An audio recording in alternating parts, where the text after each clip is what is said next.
Hey, we're recording now. Yeah, I Hey see. guys, just want to welcome you to another 49 days of CBC. This is going to be day 4, I believe, that we're doing an interview. And this is a wonderful couple here that I've gotten to know and love over the years. This is Paul and Tonya Nelson. They've been working with us at week 1 for quite a few years, I think about 10 years now. At least Tonya has. And then Paul finally showed up next year. And it's just been a blessing having you two with us. And so I wanted to spend a few minutes with you guys just talking about Carolina Bible Camp, what it means to you, the experiences you have, and the love you have for the place. So the first thing I want to ask is, how are y'all feeling right now, not being at camp? It's just weird. I was feeling decent about it until all the challenges and people started and the memories start flooding in, and then it just makes you miss everybody more. It's really, I'm trying to be positive and have a good attitude. There's some good things happening through the quarantine and all that, but missing camp is just such a bummer. And it's so hard to tell other adults how much you get out of it from being there. And we have been primarily the past few years of week 1 working more with the adults and some of the older kids. Our experience is a little different as far as campers go, but it's such a respite from the world, and we could have really used that this year. Yes, we could have, definitely. Yeah, I'm pretty down about it. To be honest, that I think about it every day, and even Sunday. I woke up this past Sunday, and I sent Kirk a message just saying, and I listed all the things I would have been doing. I said, we'd be in the kitchen right now, cleaning up and getting ready to go over to the church for a big old buffet. Oh, yeah. Getting here for the big potluck over at Jericho Road, and so Kirk called me right away. Like, I sent him that message, he read it, and he just called me. He's like, "Man, what are you doing to me?" Because he's pretty bummed too, obviously. It's just I've told you this before. In the first year I ever went there, you guys asked me to do one of the devos for the adult workers, the counselors and stuff. So and in that devo, I let you guys know it was the first time I've been there, but I let my prayer to God was that he'd build a hedge around me like he did for Job. When Job was tempted and Satan was like, "Hey man, you've got this hedge built around him. I can't get to him." I was like, "Well, I need the hedge. Don't take it away. I need a hedge." And so, and I've told you this before, that every year he answers that prayer. Is that every time I go there, it's like I've got this hedge built around me, and it's an escape and from the world. And so yeah, I definitely miss it. It's a downer that we don't get to go. Well, I think one of the things that you said the other day when we were talking was you can be at camp for a week and then you leave and then you come back the next year and it's like you never missed a step. It's same friendship. It's like, "Hey, buddy, I just saw you yesterday, but it was a year ago." Yeah. And Yeah, that's exactly. and the relationships that are formed there at Carolina Bible Camp. You try to explain it to people. Can you explain it? Mm. And Sunday is just like the best day because you see everybody. You see like all the kids coming, how much they've grown, all the parents that come back every year. And, then as the staff, I mean, it's like the excitement builds. Like every new person, you're like, "Oh, yeah, I haven't seen you," and it's just so exciting. I love Sunday. Yeah, and we heard about, like, some of the parents at church told us, "Hey, our kids are getting to be kitchen workers this year," and it's something that some of the teens actually look forward to as they're coming up through camp. They see that progression. The ones that want to step up and work for the camp and be a counselor someday, that they think, okay, for step 1 is I need to be a kitchen worker. Yeah. Do that for a couple of years. And so we've tried to make that a fun experience, because I helped Miss Casey in the kitchen and Tonya as well for the last several years. And so we try to make that a great experience for the kids. And so I think it's to the point now where some of the kids are actually looking forward to being there and they're excited about being a part of that team. And so I know it just breaks my heart. I know some of them are really let down that they don't get to go do that. This was their year to step up and do that, and they don't get to. So I'm sure they'll find other ways to serve, but it's just all that anticipation. Mm-hmm. It's like a rite of passage. It is what it is. Yeah, it is. I don't want to get too down because it's but it is a pretty sad thing. It really is. But you know what? When you see those kids, like you say, when they step up, it's like that rite of passage. They're they're able to do something. Look at me, I'm one of the big kids now, and they're, Yeah. you know, I'm cleaning dishes, but I'm one of the big kids. You know, Yeah, exactly. I get to stay out late with the older kids now. Yeah. You know, that kind of thing. Yep. Well, let me ask you a few questions here, since I got you guys. So the first question is, how old were you when you came to Carolina Bible Camp for the first time? I was 36 years old.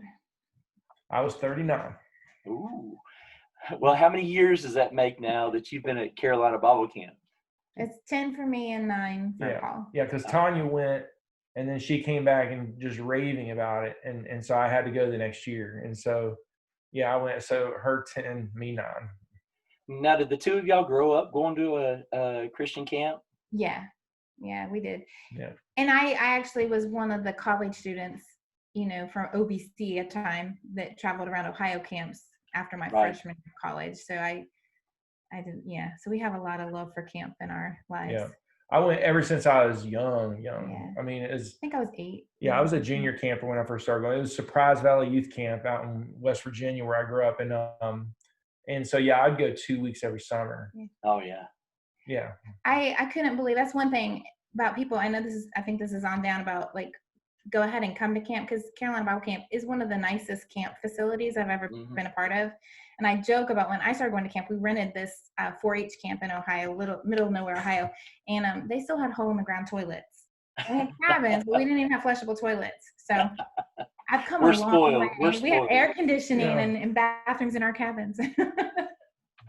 Well, the next question I was going to ask you is, what camp locations did y'all attend? But that's, you know, the one there in Moxville. So we'll move on past that one. But so what is it that brings you back to Carolina Bible Camp every year? Your kids are almost ready to age out, both of them. I know. And we think that we want to keep coming. I think the only way we wouldn't keep coming is if new parents needed that opportunity. Right. I think that's the only way I would give it up. I mean, you never know what life's going to be, but we've talked about it, you know, and but coming back, it's the relationships, it's the place, it's that respite from the world. But yeah, it's a little glimpse of heaven, what it's going to be like. And you can't find any finer people than the people that go and serve a week at camp. And then the kids that come, and just watching them being there for 10 years and seeing like Luke started when he was 7, and just you can imagine this too, but just watching those little pre-campers grow into campers, grow into kitchen workers, start leading, and then go off and do life. And it's just amazing. It's a really wonderful. I love that about week 1, that you get to have so long-term of a relationship with the people that come. Yeah, for me, it's the relationships, definitely. Like, just that I'm a people person. You know, I'm an extrovert. I don't know if they notice that at camp, and I've told you this before. I know I'm annoying. I know it. There's just I'm one of those people. I am annoying, and I come on strong sometimes. But you know what, you guys, that's why you like me, because it's 1 week out of the year. But in all seriousness, though, I really, really love the people at that camp. I mean, from the adults who work with, you and Kirk and so many others, Eric, there's just so many strong relationships. That from the first year I went there, we just clicked, and it was just a wonderful thing. And the campers that come in there, it's the relationships. Miss Casey, nobody's sweeter in the world than Miss Casey, and so I just love her to death. And so yeah, it's the relationships. Well, it's the relationships and everything that we experience. There's also memories that we have of Carolina Bible Camp. Can y'all share at least one memory that really stands out in your mind from Carolina Bible Camp over the years? Yeah, I'm gonna have to choose my son. Just watching him, he started with me. Amber was a camper, and he was a pre-camper at 7 years old. I worked in the canteen with Freddie, and Luke just fell in love with Freddie and Maureen that year. So the next year, I think I told you this before, but the next year he had to sit. When he got to pick his day, he was like, I've got to sit by the Candyman. So that he chose, out of all the friends, I think a couple of his friends joined him, but he chose to sit by the Candyman in the cafeteria, like right up front. And so they've just always had such a special relationship. And then honestly, until last year, Luke had conversations about, when he was done being a kitchen worker, he didn't know what he would do, because he didn't think he would be a team leader. He was like, that's just not me. And so we'd had a lot of conversations about, it's okay to be the servant heart. People are needed in the kitchen, not everybody has to be on stage and that kind of thing. But you kind of want to, I felt like he had the potential. And then last year, I think it was Thursday night, he got the mic at the late night amphitheater. And he just seemed like such a natural, and he just opened himself up and put himself out there and enjoyed it. And he walked away from that saying, I think I can do this. I think I can, I'm going to give it a try. And then the next morning, so from 7 to 15 years old, he's never participated in a cabin Devo. And I don't even remember what he did, but all of a sudden, we're in the kitchen waiting to serve breakfast, and the cabin is up there, and all of a sudden he's at the mic. And I'm like, what?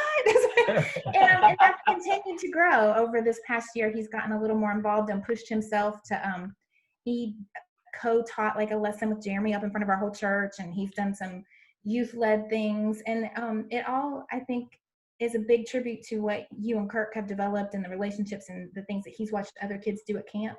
And then having that moment to feel like it's okay, I can be myself and it's okay. And so that's probably my biggest memory, just seeing that him kind of just all of a sudden bust out of his shell. So yeah, in a big way. Yes, a real big way. Yeah.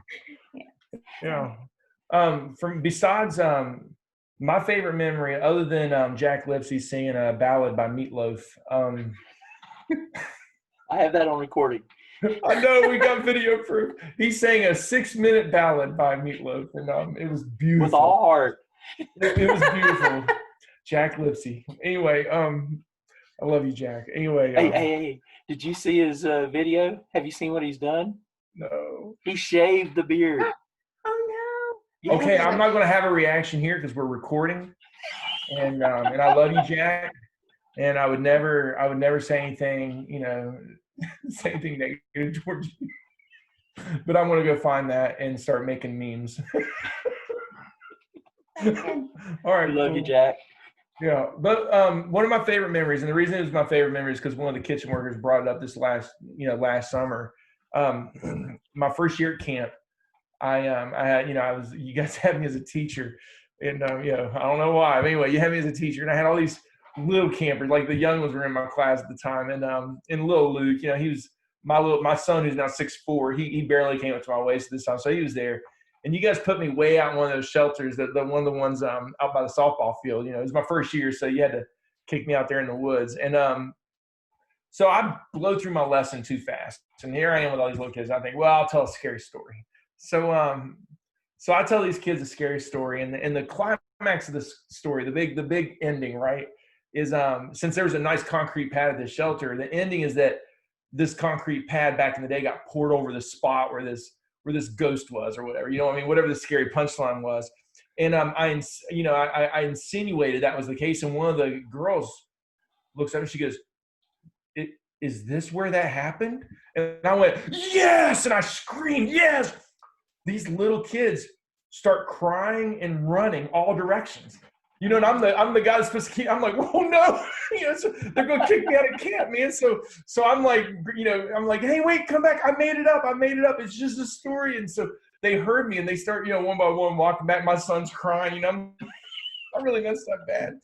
And this little girl walks up to me. She goes, you are evil. She said just like that. Well, that girl, she was a kitchen worker this last year. And I remember I was reminiscing this story, I was telling it. And she's like, that was you. I'm like, yeah. Anyway, so yeah, I wish I could give you a more uplifting favorite memory, but that was one of my favorite memories because I really thought I was going to make such a bad impression. Anyway. Oh man, I wish I could have been there. It was great. And this is what called the 8-year-olds. Yeah, that's right.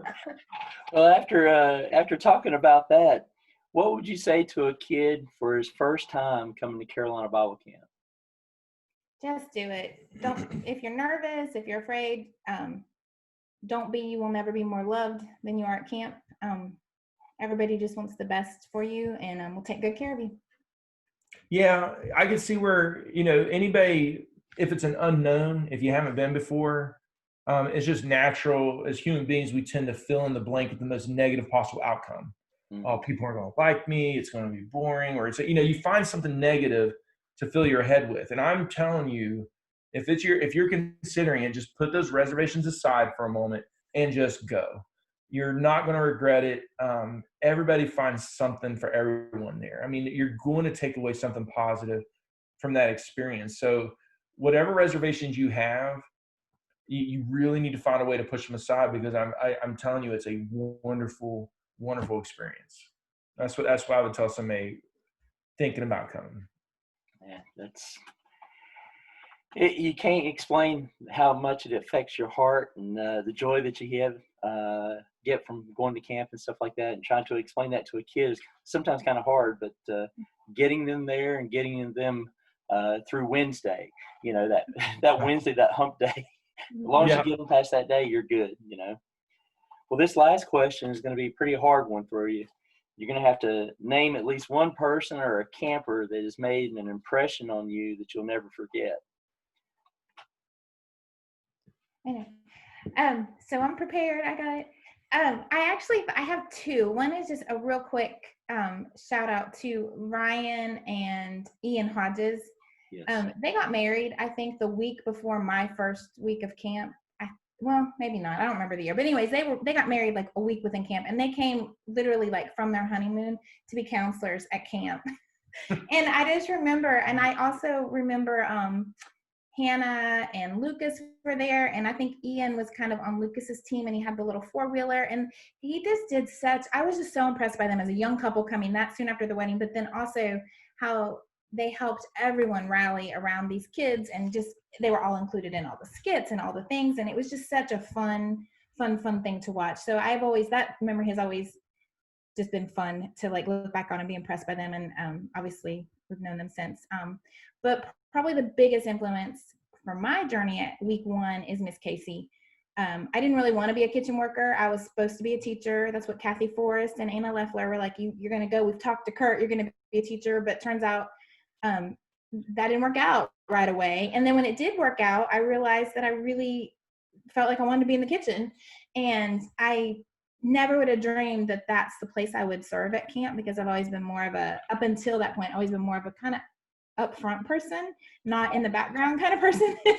And so to be in the background and working hard with those ladies every year, and then just see Miss Casey, she's just so amazing. I love her so much, and I've learned so much from her. I learned how to do a lot of things with big kitchen items.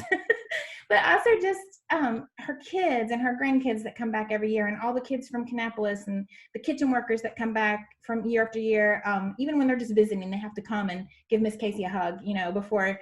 And that just says something about how special she is. And she's really just, probably some of our inspiration for, we can do this after our kids are gone. Maybe they'll come back when they're young and someday. But yeah, so Miss Casey for me is big. There's so many, but I've worked with her the most, and I love her. So. I'm not going to mention, different campers have had a big impact on me through the years. I'm not going to mention any specific, because I can't name a favorite. You know what I mean? It would just be too hard. When you've had that many campers come through, there's these wonderful moments with so many of them.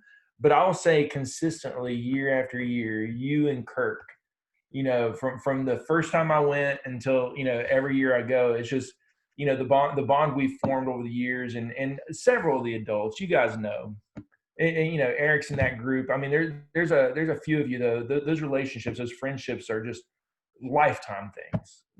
They just are. Even though we only see each other a couple times a year, they're lifetime friendships, and they mean the world to me. And so, and watching, you guys are so busy. We're all busy at camp. Being a kitchen worker, I got to tell you, that's the busiest I've ever been. That really is. That's the hardest work. That's the hardest week I've ever put in any job. And, and I've been accustomed to working 60 plus hours in a week at work, for my living in some cases. But this is just, you're always, you go to bed at night and you're thinking, okay, I got to wake up super early, you know what I mean? And all the clean up everything. But as busy as we are, it's so great to see, like, we'll be in the kitchen working or something, and you and Kirk will walk in and go, okay, we got time for 2 songs. And we'll grab the ukuleles, we'll grab the guitar, you know what I mean? The mandolin's out. We do a couple songs, and Kirk's like, okay, now I got to go. And he takes off. So just those moments, though, it's great. The relationship I've formed with you guys, I love you guys. I really do. Well, I'm humbled by that, brother. And I think about when we first get to camp, like you say on that side. Well, we usually come in early. Y'all are there on Saturdays as well, and seeing each other for the first time after it's been, say, the year previous, and seeing each other is just like seeing a brother and sister. It's just a humbling thing, and I always enjoy spending that time with you guys. You're a true blessing, and your hearts are just massive. Love and you love and you love and you love these kids. That's the most important thing, and you put your heart into it every time that you come. And like you say, when you come there, you're not coming to take a vacation, are you? You're coming there to serve. It's not work, it's serving. And the way y'all do it with love, and we could be in the most stressful situation during camp, and we could look at each other and just laugh. And it just, that joy, that smile that we can put on one another's face is what we need to keep us going throughout the whole week. So, fella, I just want to say thank you for all the time that y'all put into Carolina Bible Camp, and I look forward to many years of working with you two. And I've already persuaded Paul to come work week 7, Miss Tonya. Yes. I know. I need you, Miss Tonya. Do you hear me? I know. I'm so torn because I've been hoping at week 6 too. I wish they weren't back to back. Well, you can put in 2 weeks there. I don't mind. It won't bother me one bit. Maybe. Maybe one day. I would love to. I would love to work your week though. Yeah. You always have a place with us. Thank you. So if you could say one thing to the kids about not being here this year, what would you say? Snitches get stitches. There you go. I love it.